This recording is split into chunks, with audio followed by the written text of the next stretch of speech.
बॉलीवुड के इतिहास में जब भी दो बड़ी फिल्में एक साथ रिलीज होती हैं तो आमतौर पर एक फिल्म को नुकसान होता है। आज के टाइम में इसे क्लैश कहा जाता है।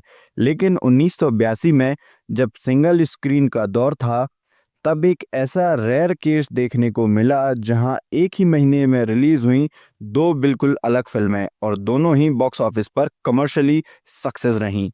ये फिल्में थीं डिस्को डांसर और विधाता। एक तरफ म्यूजिक, डांस और यूथ कल्चर का जुनून और दूसरी तरफ सीरियस सिनेमा, स्ट्रॉन्ग कहानी और लेजेंडरी एक्टरों का साथ। आज के इस वीडियो में हम जानेंगे कि ये दोनों फिल्में साथ रिलीज होकर भी अपनी अपनी जगह बॉक्स ऑफिस पर बना पाईं। 1980 का बॉलीवुड आज के डिजिटल एरा से बिल्कुल अलग था। उस वक्त ओपनिंग डे, ओपनिंग वीकेंड या एडवांस बुकिंग जैसे कॉन्सेप्ट उतने इम्पोर्टेंट नहीं होते थे। फिल्म का फ्यूचर डिसाइड होता था वर्ड ऑफ माउथ से। सिंगल स्क्रीन थिएटर होते थे, शोज लिमिटेड होते थे और अगर ऑडियंस को फिल्म पसंद आ गई तो वो हफ्तों, कभी कभी महीनों तक चलती थी।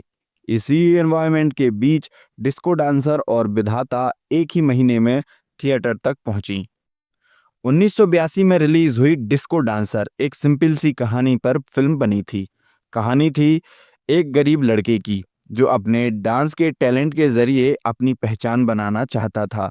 मिथुन चक्रवर्ती का ये रोल अर्बन और सेमी अर्बन यूथ से सीधा कनेक्ट करता है। फिल्म का बजट लगभग 1 करोड़ रुपए के आसपास था, जो उस दौर के हिसाब से एक मीडियम स्केल फिल्म माना जाता था। डिस्को डांसर का सबसे बड़ा प्लस पॉइंट था उसका म्यूजिक, जो बप्पी लहरी ने दिया था। फिल्म के गाने जिमी जिमी, डिस्को डांसर और याद आ रहा है जैसे गाने रेडियो और कैसेट्स कल्चर के थ्रू बहुत तेजी से पॉपुलर हुए। इंडिया में फिल्म की ओपनिंग एवरेज रही, लेकिन जैसे जैसे म्यूजिक हिट होता गया वैसे वैसे थिएटर्स में भीड़ बढ़ती चली गई।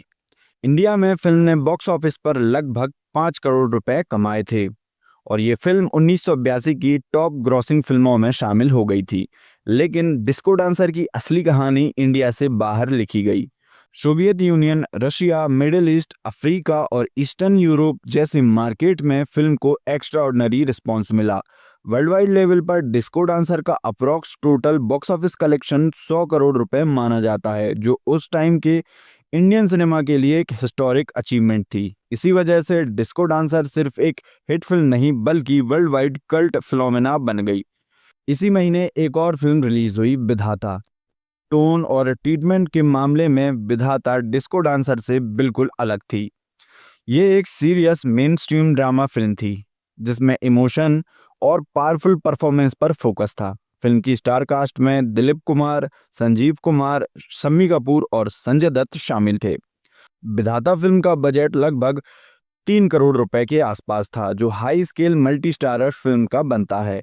ये फिल्म यूथ ट्रेंड को फॉलो करने के लिए नहीं बल्कि फैमिली ऑडियंस के लिए बनाई गई थी।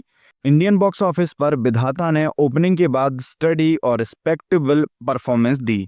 इंडिया में फिल्म का अप्रॉक्स बॉक्स ऑफिस कलेक्शन लगभग 6 करोड़ रुपए हुआ था, जो उस दौर के हिसाब से एक स्ट्रॉन्ग कमर्शियल सक्सेस था।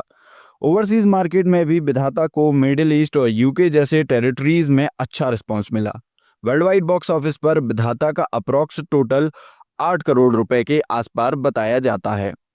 विधाता की सक्सेस किसी हाइप पर नहीं बल्कि स्ट्रॉन्ग कंटेंट और ऑडियंस ट्रस्ट पर लिखी थी। टेक्निकली डिस्को डांसर और विधाता एक ही महीने में रिलीज हुई थी, लेकिन प्रैक्टिकली ये एक दूसरे की कॉम्पिटिटर ही नहीं थी। डिस्को डांसर म्यूजिक और यूथ एंटरटेनर थी, जबकि विधाता सीरियस फैमिली ड्रामा।